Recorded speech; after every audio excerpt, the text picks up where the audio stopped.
Welcome back, guys. Today I am reacting to Tales of the Shrine, Blocks and Silences Gamers Who Call Out Tolkien's Revisionism and Death Mocking Gamers from Vara Dark, the Titan Media. Thank you to Shadow Master for posting this video in the Discord. And yes, I am just right now a bit effing pissed off because at the end of the day, Acolytes, you know what this is? Tales of the Shire. It's a base building game or a Sims building game with hobbits in The Lord of the Ring. Now, why would you think that I, your overlord, would be mad about this? Because 19 out of 20 games have to be some kind of action pack to me. And there is the 1 in 20 where I just look at it and say, maybe it looks chill as F. I like the freaking word there. Okay, maybe, just maybe, you know. And this was one of the games that I actually quite was interested in. So, imagine how happy I am, Acolytes, that this freak troll-faced mother effers just want to destroy it. Tales of the Shire is an upcoming game that's already received a lot of backlash, from the Tolkien revisionism to the questionable art style to members of this team who have called gamers conspiracy theorists simply because we are calling out companies for pushing DEI initiatives. And now they have delayed this game yet again, and the person running the official social media account is melting down by blocking and silencing anybody criticizing this title. But before I get into the topic, if you enjoy the content I create, check out the links in the description, join the community in my live streams, and consider supporting through Patreon or YouTube memberships. Now, you would think somebody running an official video games account would understand that no matter what you do, there are always going to be people who criticize you on the internet. That's not just for games, that's always in life. No matter what you do, how you do it, even if you mastered something to a freaking perfection, there will always be people who criticize you. No matter what. You just have to have a thicker skin. It's just what people do on the internet. If you put out a game, they're going to question your decisions behind adding certain characters or certain dialogue options or even certain outfit options. They are going to question the people that are on the team, especially now in 2025 when we are in the middle of Gamergate 2. And instead of just accepting the fact that people have been criticizing this game, they are melting down over any backlash and they are silencing people. So taking a... I'm gonna be honest, this sounds funny because right now I just stopped actually being mad about this, and it's just funny right now. This is just something that I expect. Step back. I have talked about this game a few times. Those videos will be linked in the description, but here's just an article that wraps up the information that we had in September. Tales of the Shire, the DEI-fueled cash grab dressed in hobbits' clothing. They have made a lot of questionable decisions with this. It seems that they are definitely going down the Amazon Rings of Power route with the Tolkien revisionism. Not that I'm necessarily surprised by that happening, but I am very disappointed in it. At first glance, Tales of the Shire appears to be a quaint and cozy experience where you can live the serene life of a hobbit in the Shire. The game invites players to engage in daily routines such as fishing, gardening, cooking, and decorating their hobbit home, all things one might expect in a typical life simulation game similar to a classic like Stardew Valley. And yet you had to infect it with your political bollocks. A freaking mind flayer with open brains would have more willpower of actually resisting eating them than you spreading your freaking effed up politics. Incredible.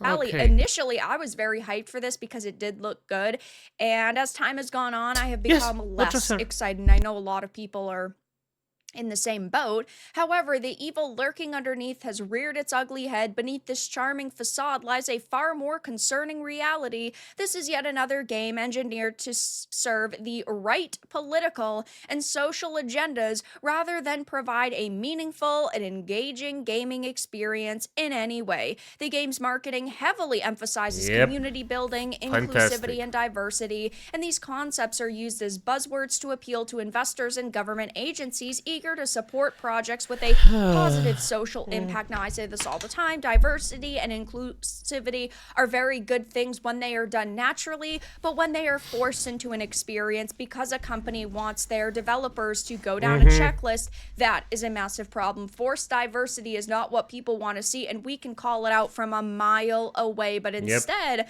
of trying to understand that, these companies double and triple down, and it's a very bad path for them, at least in my opinion. And clearly these companies have not made bank off of this strategy. But what a workshop. No, they didn't. But it's not about the money, it's about the political agenda. And for F's sake, again, shut the F up, make a good game, and then it's fine. Ops marketing claims that their game studio is filled to the brim with creative game developers who are passionate about making incredible experiences. Yet what they've delivered so far is a game concept that feels like a tired retread of better, more engaging life simulation games, but with a Middle-earth skin slapped on it. The developer is facing a beyond brutal backlash on Twitter over Tales of the Shire, to the point where they've had to turn off replies to their tweets about the game. A quick glance over at the quote tweets reveals an absolute tidal wave of criticism, with hardly anyone expressing actual, genuine excitement for the game. And the same thing is happening now. So just a few days ago, I had actually made a video about their lead producer, Calliope Ryder, because there were some posts of hers unearthed where she said that there are no DEI initiatives in the industry. You're all conspiracy theorists for thinking that. And I proved her wrong. That video will be linked down below.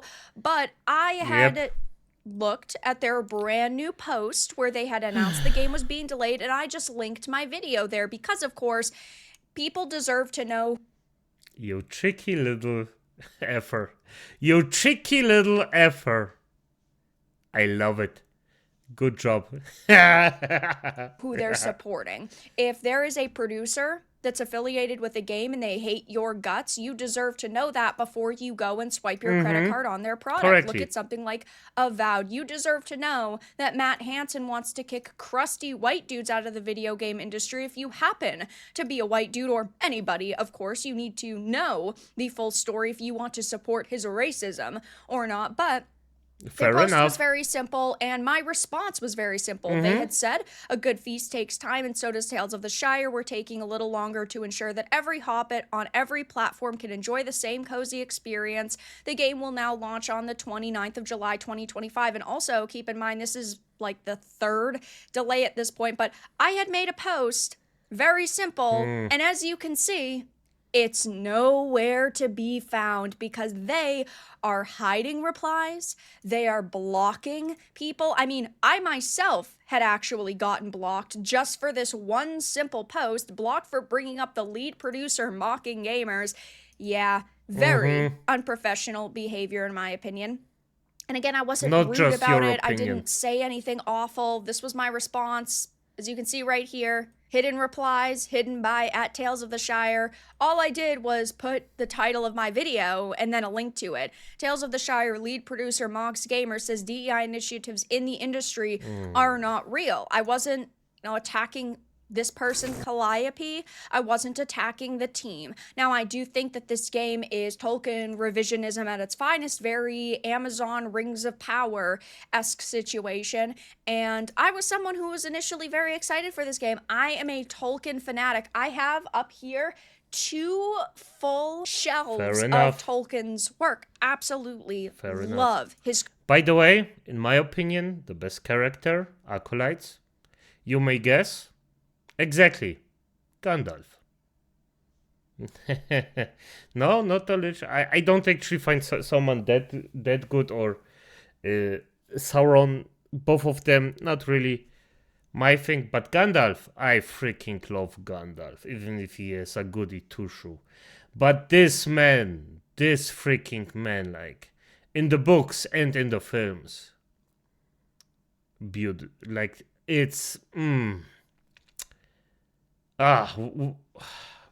just fantastic. It's, creations, love this world, love these characters. I'm somebody who would be part of the target audience to buy this game, but instead of taking, of course, my feedback and many other people's feedback into consideration, this social media manager is melting down. They are not even, of course, just blocking my post, but they are blocking basically anybody's posts from anybody who is saying anything about DEI. Hypnotic also had gotten silenced and hidden. Oh no, women will have to keep playing Animal Crossing until this game comes out since it was delayed again, only for it to be released and be ignored anyway, since women aren't going to give up Animal Crossing for this. Just take the tax write-off.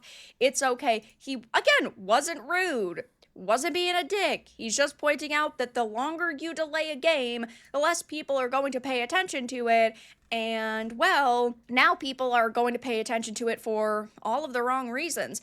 LOL, you guys are such snowflakes, and it's my post. Yeah, I mean, if they just ignored a post, it would look significantly better for them. But now they've created a whirlwind of controversy, all because I dared to point out posts that the lead producer herself made.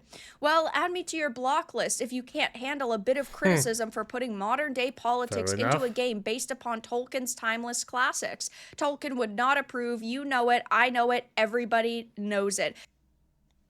Correctly. She's correct about this. But those people don't give a fuck. Simple as that, acolytes. They don't respect the grind. Oh, I actually agree with this guy. Get effed, lowlifes. Just cancel the game. It's a disgrace for Tolkien. How does a game like this need that much more time? This is just you being lazy, DEI slop. Yeah, this is not a graphically intense game. It's not like it's got crazy gameplay. It's not like it's going to require your system to be top of the line. Like, it just looks like a PS2 game. And I'm sure that to a certain extent it's going to be a fun, cozy life sim. But when you're acting like this and you're delaying the game multiple times, none of it is a good look. So, of course, I will be keeping my eye on this title going forward, but it's delayed yet again, and they are blocking and silencing anybody who is criticizing them. I mean,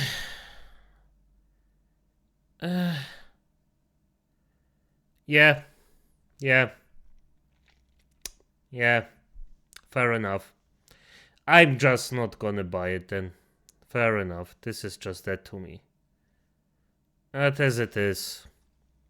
Good night, acolytes.